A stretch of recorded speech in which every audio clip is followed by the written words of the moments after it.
तो हमने अभी तक अच संधि प्रकरण के अंतर्गत गुण संधि,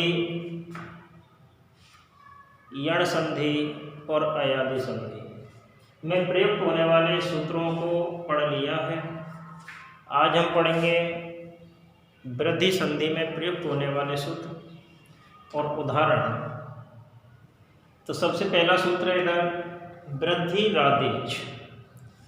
वृद्धि रादेच, वृद्धि रादेच से तात्पर्य है वृद्धि प्लस आत प्लस एच। ठीक है। आत से तात्पर्य है आ, दीर्घ आ, और एच से तात्पर्य है ऐ और औ, ऐ और औ। ठीक है। आत से तात्पर्य है आ और एच से तात्पर्य है ऐ और औ। ये तीन वर्ण वृद्धि यानी कि इन तीनों वर्णों की वृद्धि संज्ञा होती है आ, ऐ और औ। ठीक है। तो ये सूत्र क्या कहता है कि आ, ऐ, औ इन तीन वर्णों की वृद्धि संज्ञा होती है। कब होती है? तो कहने का तात्पर्य है आत। आत से तात्पर्य क्या है? आ, दीर्घ आ, और एच से तात्पर्य है ऐ और औ। ये तीनों क्या कहलाएंगे? तपर कहलाएंगे, क्योंकि तुमने सूत्र पढ़ा था तपर तत्कालस्य। तपर तत्कालस्य यानी कि ता से जो परे है और ता जिससे परे है उनकी वो क्या कहलाते हैं? तपर कहलाते हैं। तो आ के बाद में क्या है? ता है, तो आ क्या कहलाएगा? तपर। और इसके बाद में क्या है? एच, तो एच भी क्या कहलाएगा? तपर कहलाएगा। ठीक है। क्योंकि इनसे परे ता का प्रयोग हुआ है, इसलिए ये तीनों वर्ण क्या कहलाएंगे? तपर कहलाएंगे। और तीनों ही वर्णों की आ, ऐ और औ की कौन सी संज्ञा होगी? वृद्धि संज्ञा होगी। ये संज्ञा सूत्र है।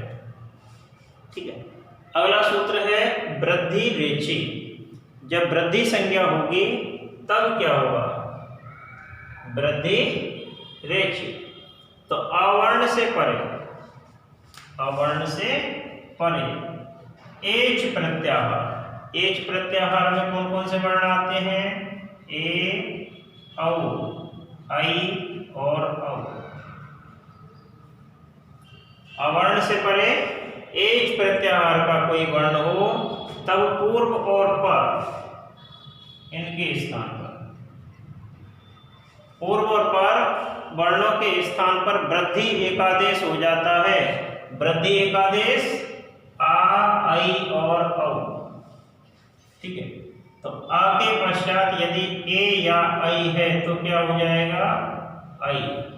और आ के पश्चात ओ या औ में से कोई है तो क्या हो जाएगा? औ। वृद्धि एकादेश हो जाता है।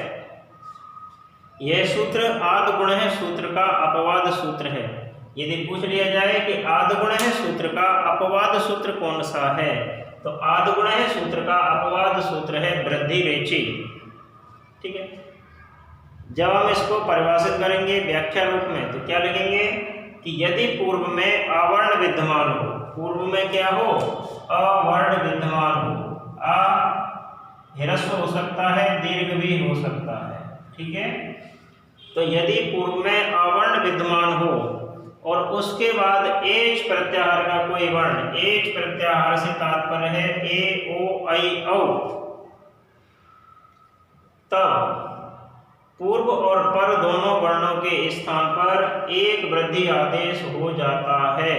अर्थात दोनों के ही स्थान पर एक आदेश होगा, इसलिए एक आदेश। ठीक।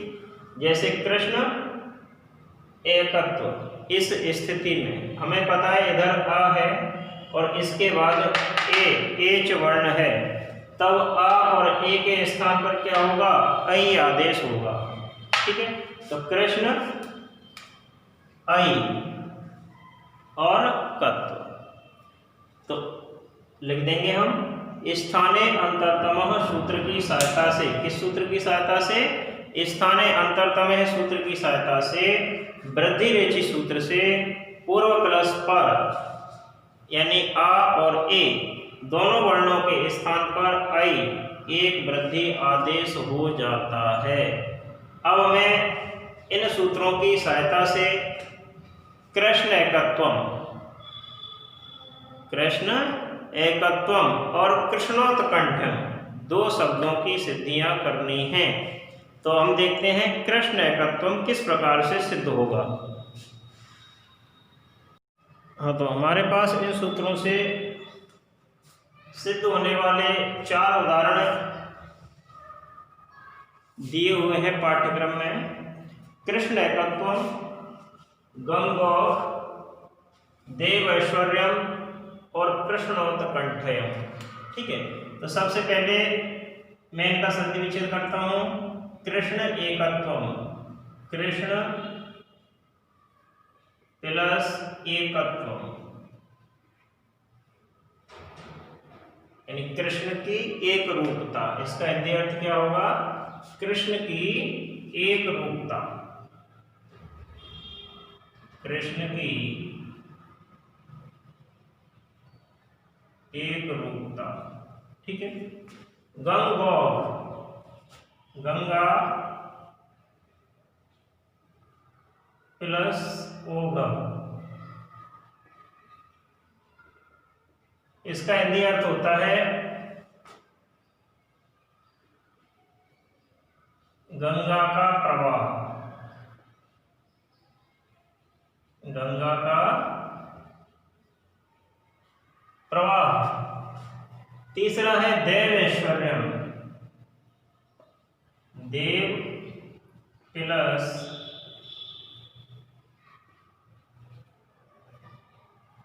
ऐश्वर्य, देवताओं का ऐश्वर्य,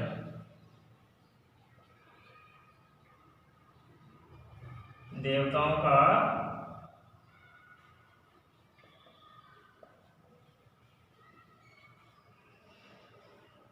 ऐश्वर्य।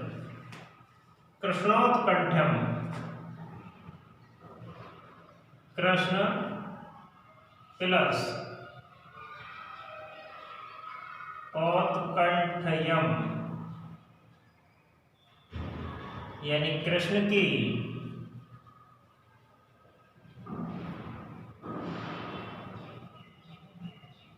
उत्कंठा। ये इनका हिंदी अर्थ है। तो इन सूत्रों की सहायता से जो हमने अभी अभी पढ़े हैं, इन सूत्रों को, इन रूपों को क्या किया जाएगा? सिद्ध किया जाएगा। जैसे सबसे पहले हम देख लेते हैं कृष्ण एकत्वम,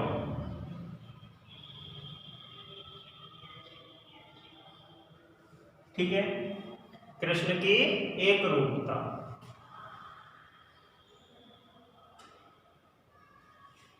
तो सबसे पहले हम इसका क्या करेंगे?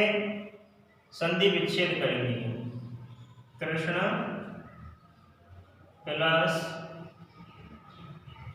एकत्व, जो कि इसका क्या है? असिद्ध रूप है। तो हम लिख देंगे कि यह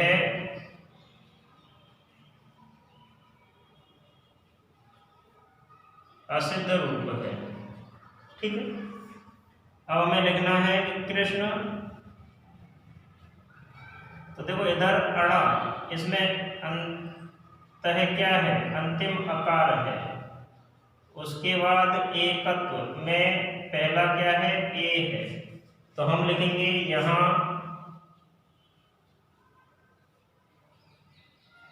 पूर्व में ऋकार में अविद्यमान है।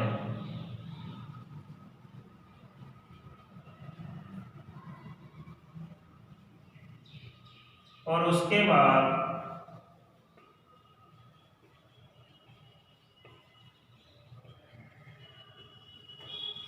एच, ए विद्यमान है। एच वर्ण क्या है? ए। ठीक है। पूर्व में क्या है, अकार है, उसके बाद क्या है, एच वर्ण है, दोनों के स्थान पर क्या होगा, आई।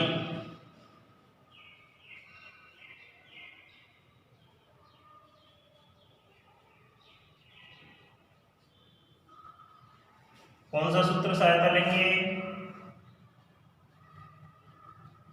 स्थाने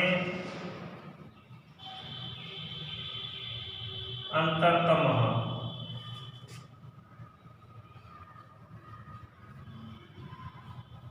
सूत्र की सहायता से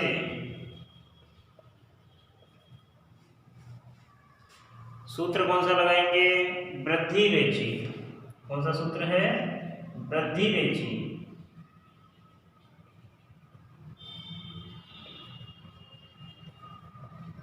वृद्धि रेचि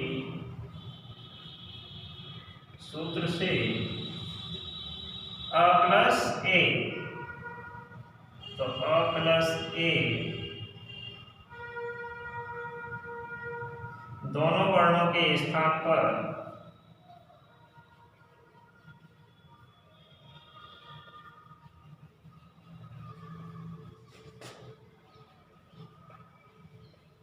आई वृद्धि एक आदेश हो जाता है।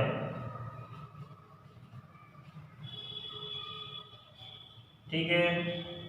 इसके बाद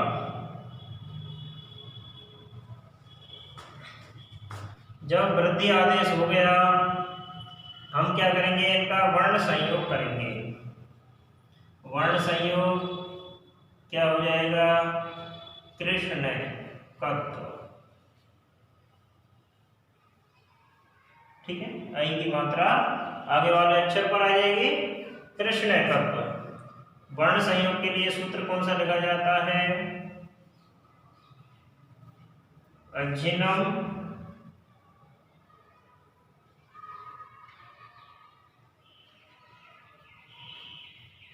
परेण संयोज्यम।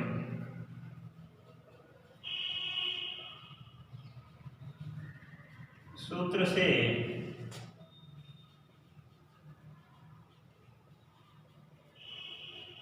वर्ण संयोग करने पर, वर्ण संयोग हो जाने के बाद हमें क्या करना है, विभक्ति कार्य करना है। विभक्ति कार्य में क्या लिखना है हमें, कृष्णकत्व। कृष्णकत्व हमें प्राप्त हो चुका है, हम लिखेंगे कृष्णकत्वम। और सूत्र कौन सा लिखेंगे विभक्ति कार्य के लिए, कृतद्वित समासाश्च।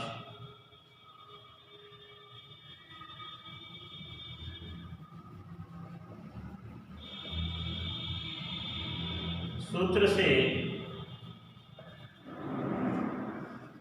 कृतद्वैत समासा सूत्र से क्या होता है, प्रातिपदिक संज्ञा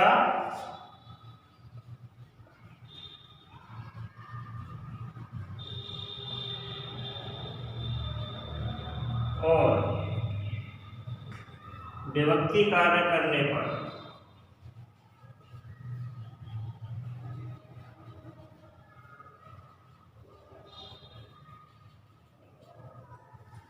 क्या प्राप्त हुआ हमें, कृष्णकत्वम। ठीक है, तो लिख दिया जाएगा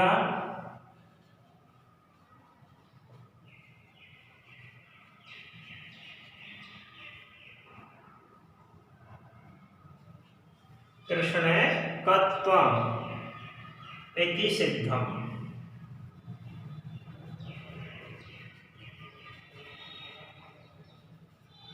इस प्रकार से कृष्णकत्व की हमें क्या प्राप्त होती है, रूप सिद्धि प्राप्त होती है।